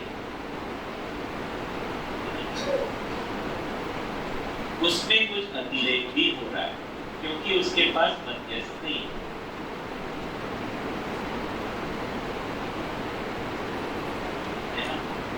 इसीलिए आत्मा की ओर उन्मुख हुए होते तक उसका पूर्णता नहीं तो अनुभव की आवश्यकता नहीं है। तो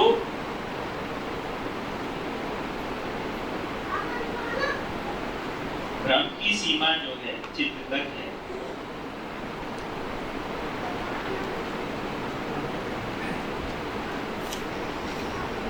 यह एक प्रश्न उठता है इसमें, आत्मबोध रहित बुद्धि को अहंकार नाम दिया, मतलब अहंकार बुद्धि में रहता है। तो जब बुद्धि भ्रमित ही नहीं होती तो अहंकार कैसे आता है इसमें?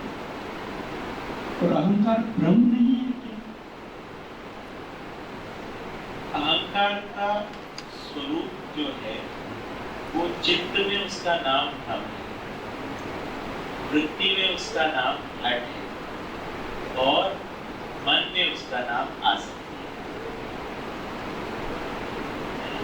तो अहंकार जो बुद्धि के स्तर पर है, आत्मा से विमुक्ता तक उसका नाम अहंकार ही है। अहंकार ये नकारात्मक नहीं, मध्यस्थता का अभाव। बुद्धि में मध्यस्थता का अभाव, बुद्धि को सिखाने वाला केवल आत्मा है। तो बुद्धि सम रूप में बनी हुई है। तो अनुभव सम, अहंकार सम है क्या? क्योंकि बुद्धि स्वीकार रही है। उसका नाम अहंकार है।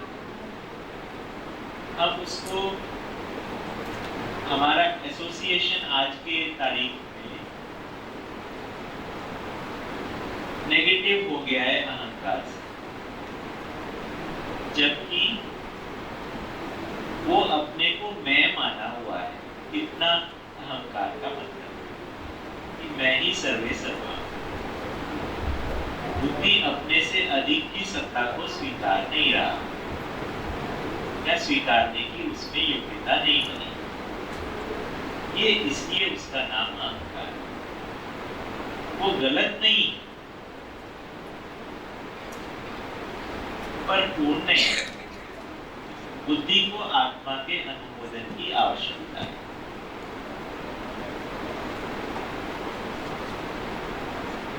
तो जब तक बुद्धि में, तो उसका निदान कैसे होगा? चित्त का पहले बुद्धि की अनुरूपता में होना होगा, तब बुद्धि को आत्मा की आवश्यकता बन रही है।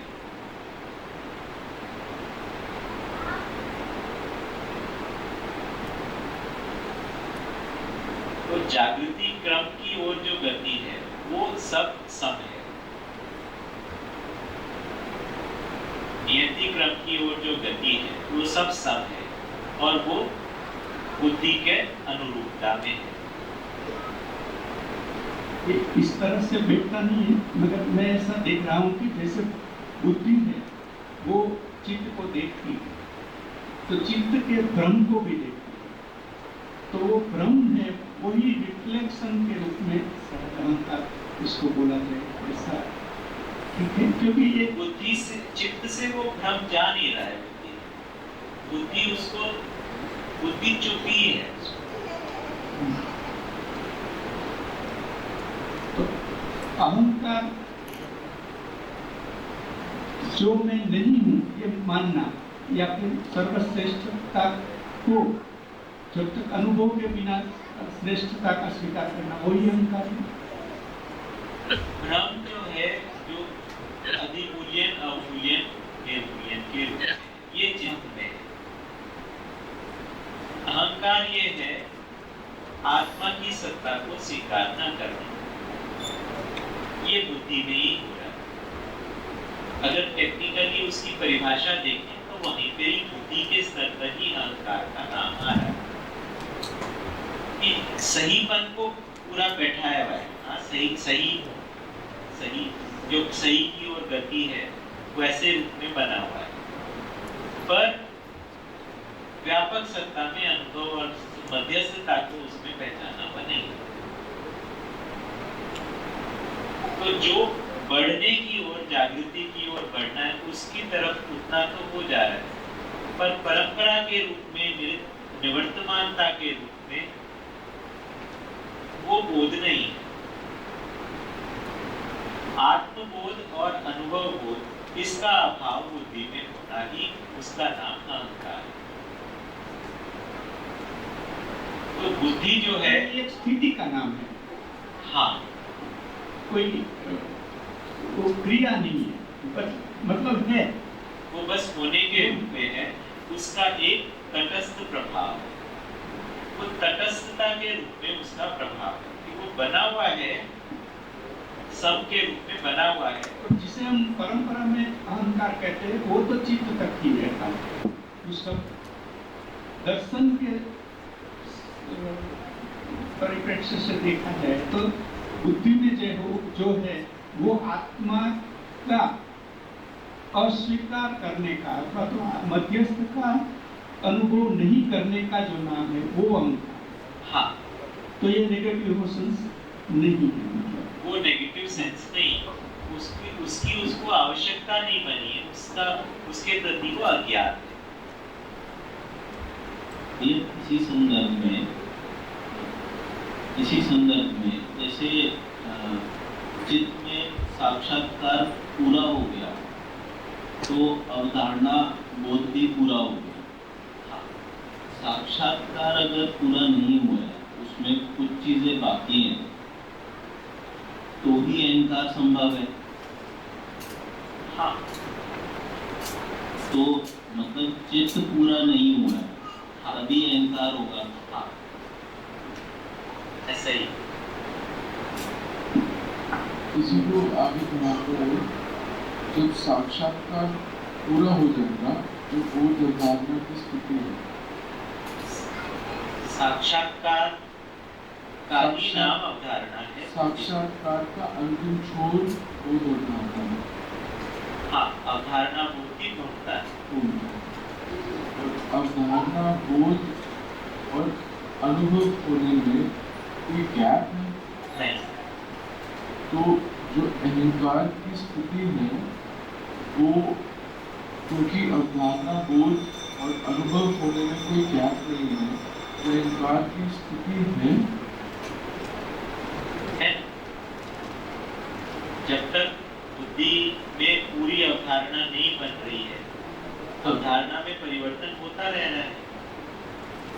जितने बिंदुओं का अवधारणा बनती जा रही है ना, जितने बिंदुओं में हम चित्त में साक्षात्कार होता जा रहा है, उतना उसका जो है मतलब अलाइनमेंट बनता जा रहा है, और उस दृष्टि से अहंकार शेष है।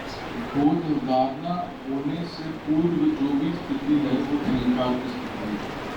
हाँ, अनुभव बोध होने से पहले जो भी बुद्धि की स्थिति है उसका नाम अहंकार है। और जैसे अभी समझ रहे थे कि बोध बुद्धि में सम ही है। हाँ, और बुद्धि नहीं, बुद्धि सम है। बुद्धि सम है और बुद्धि अपने आप को सर्व मान लेती है। उसको अहंकार भी बोला है, यानी आत्मा को पहचान नहीं है। आत्मा को ना पहचानना और अपने आप को सर्वोसर्वी मानना, ये सम ने कैसे हुआ, ये समझ नहीं आया। क्योंकि ये नकारात्मक नहीं, इसमें कुछ भी ऐसा अपराध करने का निर्देश नहीं है।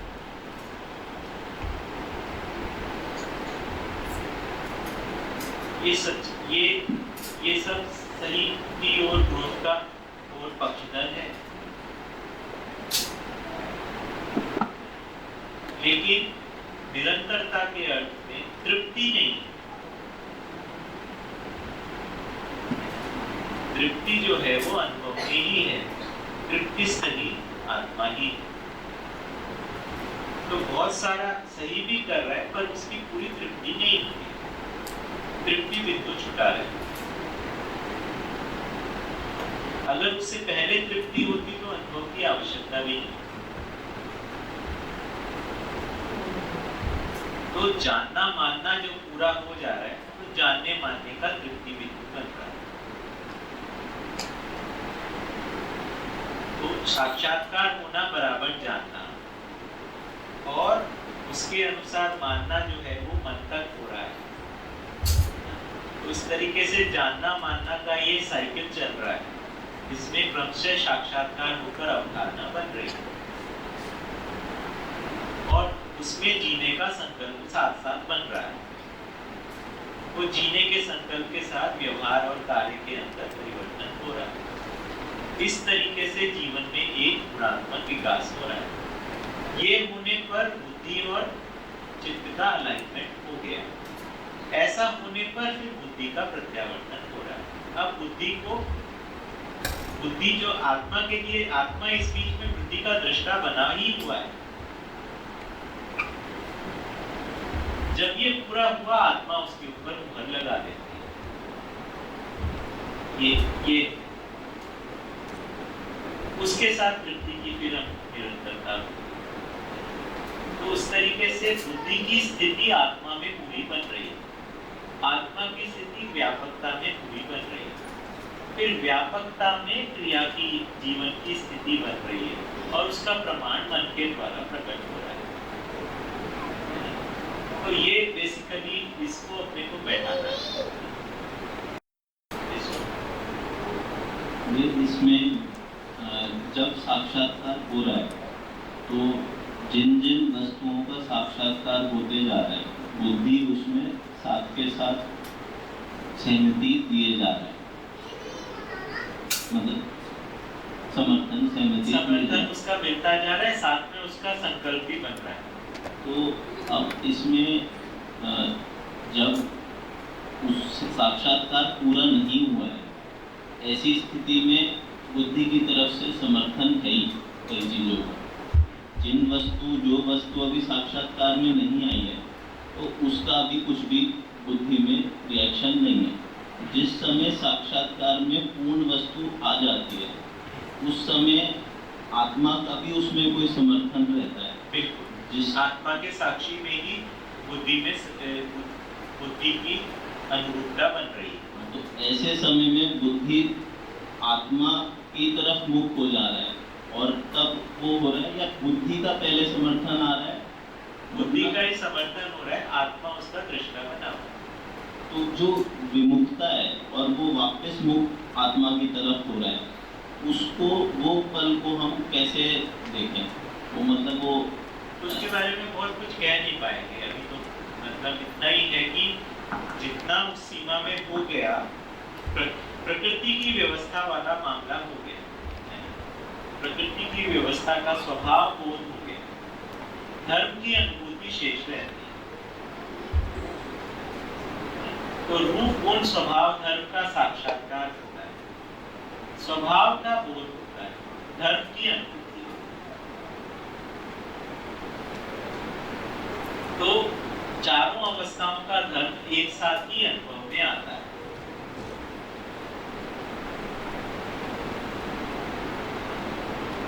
इस तरीके से ये जुड़ा हुआ है। अस्तित्व धर्म की अनुभूति, अस्तित्व धर्म का अनुभव, सुख धर्म का अनुभव, पुष्टि धर्म का अनुभव और आशा धर्म का अनुभव, ये एक साथ हो रहा है क्योंकि ये एक सब जुड़े हुए हैं। तो संपृक्तता जो है वो धारणा है प्रकृति की। संपृक्तता जो है वो प्रकृति की धारणा है, ये अनुभव में आ रहा है। तो स्वभाव और उनका आपस में तालमेल ये जो है स्पष्ट हो रहा है बुद्धि के स्तर पर, इतना पर्याप्त नहीं, तब उससे अधिक की आवश्यकता बन गई। तब वो प्रश्न बनता है अब ब्रह्म जिज्ञासा, क्योंकि अब जो है वो केवल एक ही चीज बची है, अब आत्मा और व्यापक सत्ता, ये दो चीज का सहअस्तित्व बनने की आवश्यकता बन रही है। इससे पहले इकाई और इकाई के सहअस्तित्व की बात हो रही, अब इकाई और व्यापक सत्ता के सहअस्तित्व, व्यापक सत्ता में ये सहअस्तित्व जो है वो डूबे भीगे घिरे के रूप में स्पष्ट हो रहा है। तो डूबे भीगे घिरा होना, स्पष्ट होना, ये अनुभव में स्पष्ट हो रहा है, आत्मा में स्पष्ट हो रहा है। बढ़िया, यहाँ रुकेंगे।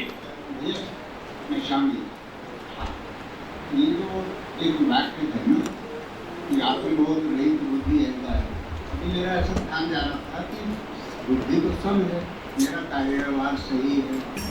ये मैं कल भी मेरे दिमाग में बात आई थी, मैंने पूछा भी था, सब कुछ मुझे ठीक लगता है, अब कार्यव्यवहार सही है, अब पूर्ण का फिर जो है फिर जिज्ञासा है, अब ब्रह्म जिज्ञासा, उसकी बात आ जाएगा कि आत्मबोध रहित बुद्धि ऐसा है, तो मुझे ऐसा लगता है कि बुद्धि सम है, सब कुछ ठीक लग रहा है, मैं जो है उसका स्वरूप मुझे स्पष्ट नहीं होता है, इसलिए व्यापकता भी नहीं है। ठीक बात, मैं का स्वरूप जो है वो आत्मा में ही स्पष्ट है, अनुभव में ही स्पष्ट है। बुद्धि में मैं ही मान के बैठा हूँ।